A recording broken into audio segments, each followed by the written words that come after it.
औज़ुबिल्लाहिमिनश्शैतानिर्रजीम बिस्मिल्लाहिर्रहमानिर्रहीम अल्लाहुम्मा सल्लि अला मुहम्मदिन व अला आलि मुहम्मद।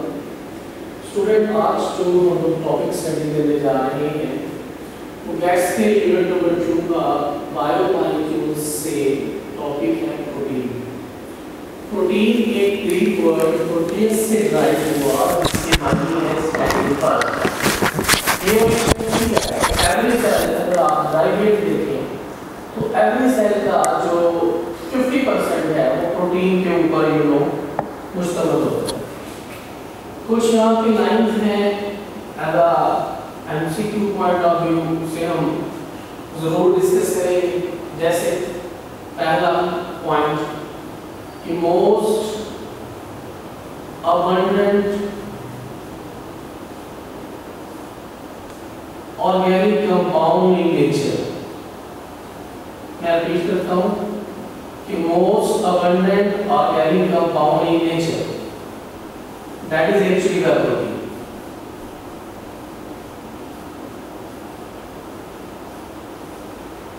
अगर यहां पे हम लोग ऑर्गेनिक के बजाय मोस्ट अबंडेंट इनऑर्गेनिक कंपाउंड की बात करेंगे तो इन case of the inorganic compound answer पे क्या आ जाएगा? वाटर। 85% वो वाटर होता है बॉडी के अंदर, सेल के अंदर। अगर इसी स्टेटमेंट को हम ऐसे राइट करेंगे कि मोस्ट इंपॉर्टेंट ऑर्गेनिक कंपाउंड क्या है, तो मोस्ट इंपॉर्टेंट ऑर्गेनिक कंपाउंड में आप जानते हैं कि एनर्जी फ्यूल क्या है हमारे पास? कार्बोहाइड्रेट्स। तो तीनों स्टेटमेंट आपके सामने हैं। पहली आ जाती है most abundant organic compound, answer क्या होगा? प्रोटीन। फिर आ जाता है most abundant inorganic compound, answer क्या होगा? वाटर। फिर क्या आ जाता है मोस्ट इंपॉर्टेंट ऑर्गेनिक या अबंडेंट का वर्ड और इंपॉर्टेंट का वर्ड वैरी कर रहा है। अगर आ जाए इंपॉर्टेंट तो दिस इज द कार्बोहाइड्रेट। आप लोग जानते हैं कि अगर हम एनर्जी चेन को देखें तो सबसे पहले जो हमें रिक्वायर्ड है वो कार्बोहाइड्रेट्स हैं। उसके बाद फिर क्या आ जाते हैं? लिपिड्स। लिपिड्स के बाद फिर हम बात कर रहे होते हैं किसकी थी? प्रोटीन की। तो कुछ ये पहले स्टेटमेंट थी जो आप फोकस कर रहे हैं। उसके बाद हम लोग चलते हैं कि एक्चुअली प्रोटीन की कंपोजिशन क्या है। तो स्टूडेंट आप लोग जानते ही हैं कि this is carbon, hydrogen, nitrogen, oxygen और रेयर अमाउंट में हम सल्फर का जिक्र करते हैं। अब यहाँ पे हमारे पास एक एमसीक्यू आ जाता है। आप जानते हैं कि in case of the cysteine this is actually the amino acid, methionine amino acid है। वो क्या है? Sulphur containing amino acid. अब फर्दर एक एमसीक्यू यहाँ पे आ जाता है कि इन दोनों में डाइसल्फाइड लिंकेज किसके पास है? आप देखिएगा here in case of this, तो this is actually the cysteine which actually have disulphide linkage. अब हम मेथिओनिन नहीं लेंगे। अब सिस्टीन और मेथिओनिन उनके पास सल्फर होता है, ऐसे अमाइनो एसिड है। और डाइसल्फाइड लिंकेज किसके पास है? ओनली सिस्टीन अमाइनो एसिड के पास। तो कंपोजिशन में हम बात कर रहे हैं कि carbon, hydrogen, nitrogen, oxygen, sulphur ये प्रोटीन की कंपोजिशन में आ जाता है। अगर हम प्रोटीन की टाइप्स की बात करें तो इन केस ऑफ द टाइप्स दो किस्म की प्रोटीन है। Number 1 structural protein, number 2 functional protein.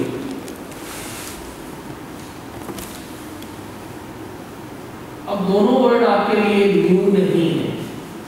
इसी टॉपिक के एंड के अंदर आप पढ़ते हैं कि structural protein that's also called as fibrous protein.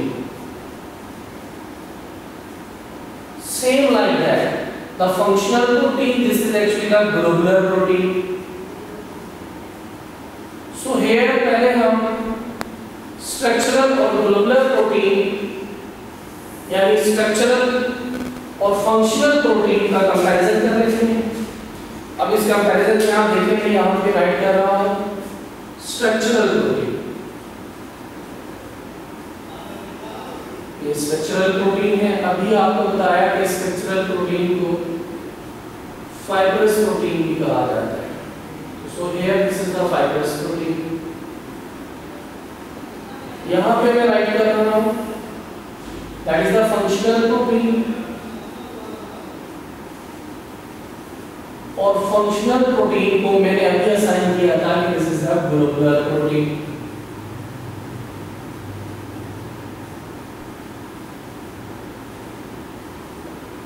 अब जो स्ट्रक्चरल प्रोटीन होती है actually that type of protein have many fibrils, fibres like structures होती हैं, जबकि जो ग्लोबुलर प्रोटीन है वो ग्लोब्यूल्स हैं, वो सर्कुलर है। अगर हम स्ट्रक्चर की बात करें तो इन केस ऑफ द स्ट्रक्चर, जो स्ट्रक्चरल प्रोटीन है उनकी स्ट्रक्चर सेकेंडरी स्ट्रक्चर होती है, और आप जानते हैं कि most stable structure is the secondary structure. और in case of the functional protein इनकी जो स्ट्रक्चर होती है वो टर्शियरी स्ट्रक्चर होती है, दे हैव टर्शियरी स्ट्रक्चर। अब जो फिब्रिल प्रोटीन्स हैं वो इनसॉल्युबल होते हैं किसमें? वाटर में। अब आप देखें जो चीज इनसॉल्युबल होती है वो नॉन इलास्टिक होती है, और याद रहे कि जो चीज नॉन इलास्टिक होती है वो जो चीज यहाँ पे जो इनसॉल्युबल होते हैं वो नॉन क्रिस्टलाइन होते हैं,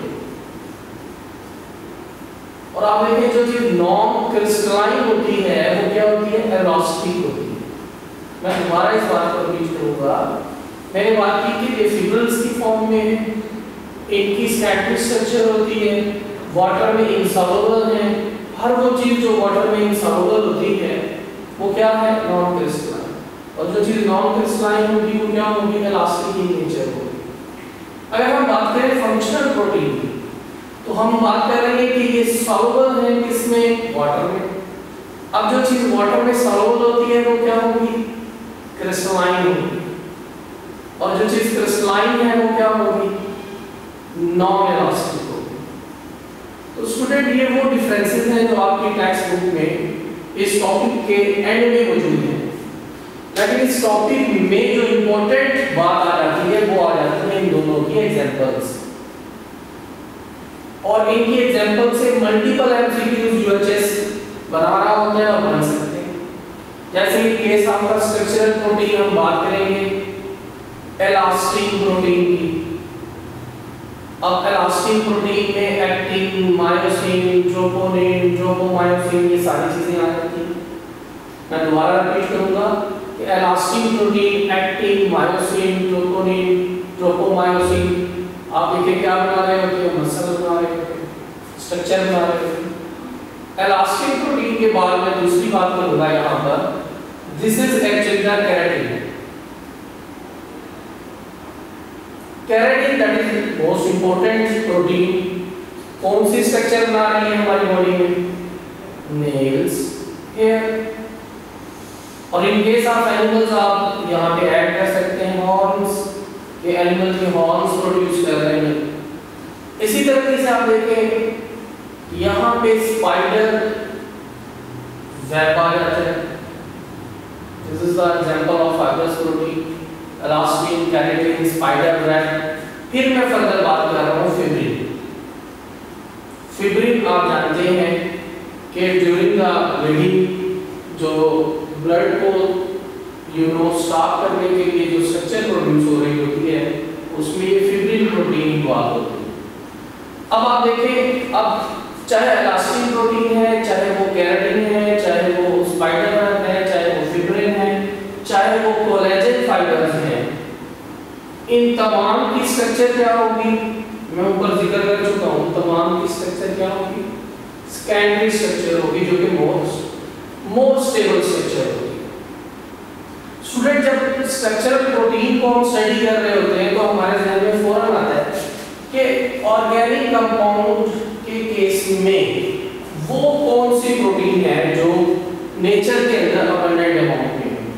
आपने चैप्टर नंबर 11 में पढ़ा था। This was actually the Rubisco. Rubisco जो है वो अबंडेंट अमाउंट के अंदर मौजूद है, दैट्स आल्सो द प्रोटीन। तो फर्दर इसको हम प्रोसीड करते हैं, अपने टॉपिक की तरफ आते हैं। हमें यहाँ एमसीक्यू याद आया तो हमें यहाँ पे राइट करते हैं।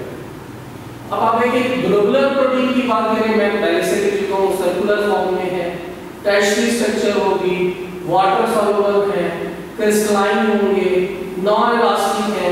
तो एग्जांपल क्या आ जाती है? हीमोग्लोबिन। एग्जांपल क्या आ जाती है? मायोग्लोबिन। एग्जांपल क्या आ जाती है? एंटीबॉडीज। आप जानते हो कि एंटीबॉडीज को हम इम्यूनोग्लोबुलिन कहते हैं। अब इम्यूनोग्लोबुलिन इम्यूनिटी के यूनिट में मैं आपको पढ़ाऊंगा।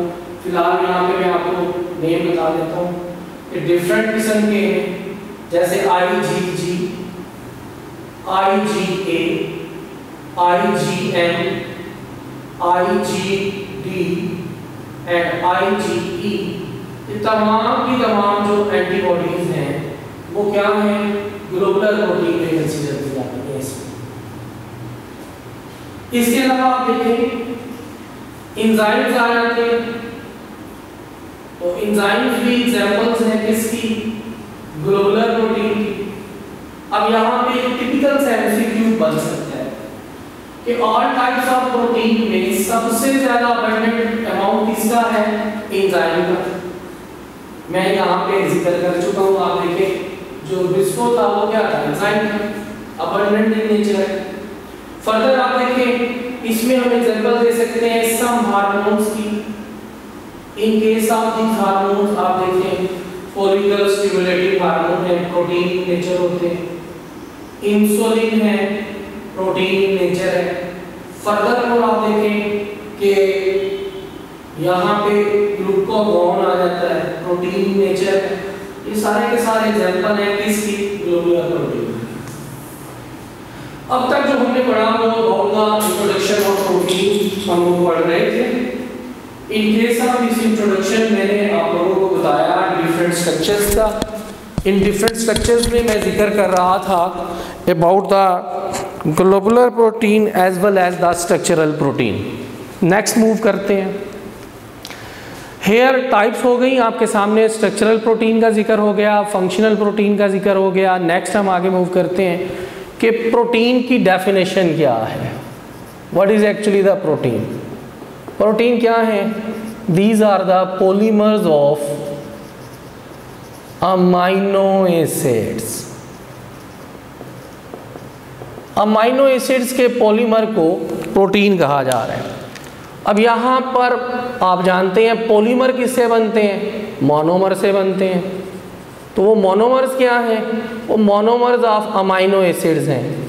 मोनोमर्स ऑफ अमाइनो एसिड क्या कर रही हैं? कंडेंसेशन में जा रही हैं, कंडेंस हो रही हैं। कंडेंस होकर क्या बना रही हैं? प्रोटीन। और यहाँ पे आप लोग जानते हैं कंडेंसेशन वो प्रोसेस है जिसमें वाटर क्या होता है? रिलीज होता है। तो हमारे पास जो यहाँ पे एक इम्पोर्टेंट बात आ रही है वो ये आ रही है कि जो अमाइनो एसिड हैं एक्चुअली प्रोटीन फॉर्मेशन में वो बेसिक यूनिट हैं।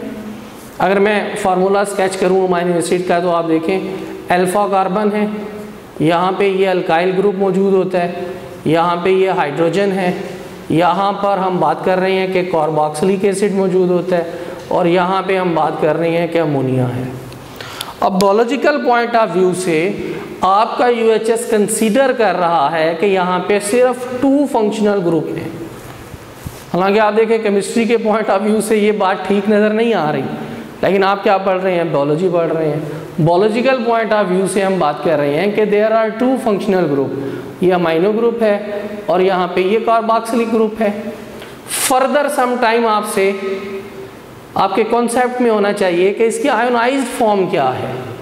इन case of the ionised form आप देखें ये अल्काइल ग्रुप है, यहाँ पे हाइड्रोजन आ गया, यहाँ पे COO- हो गया और यहाँ पे NH3+ हो गया। केमिस्ट्री में हम इसे कहते हैं ज़्विटर। तो अब you can see that this is the ionised form.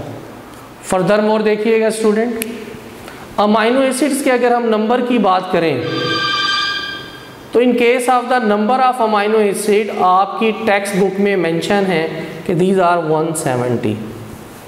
Further more आप देखें कि इन अमाइनो एसिड में 170 में से 25 अमाइनो एसिड ऐसे हैं जो प्रोटीन सिंथेसिस में इन्वॉल्व हैं।